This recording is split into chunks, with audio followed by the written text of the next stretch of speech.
Panguva ino zvonzi mutungamiri wenyika yeZimbabwe opinzwa pama1 achiona kuti the military especially majunior soldiers ari against him.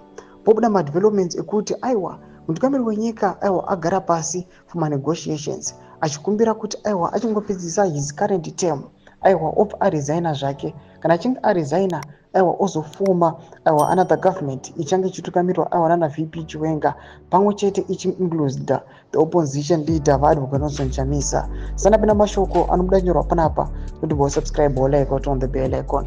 Timi na BBC vanobuda vakabata nayo yatiri kuona iyi inobuda nyorwa ichinzi Army want ED out. According to our trusted source in the army, junior soldiers want ED to leave the office of the president tomorrow, March 31. The situation in the country is very clear to every Zimbabwean.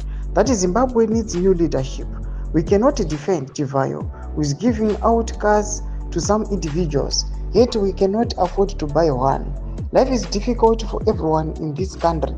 Some of us survives with some gifts from our friends and family members who are in diaspora.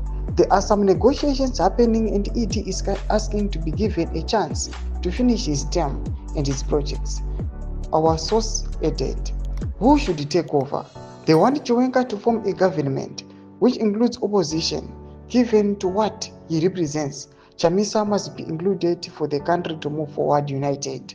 Ndomashwa rubuda pana pachinzi mutungamiri wenyika ogara pasi zvonzi okumbira negotiations kuti ngachingopedza current term yake opedza maprojects ake opedza term yake obva arova pasi, but Chiwenga ndiye achizosara achitungamira nyika, but inenge iri inclusive government inenge ine vakomana ve the opposition. Mashoko ari kubuda achibva esource yeBBC panguva ino vachiti hazvina kumira zvakanaka panguva ino ichabvondoka.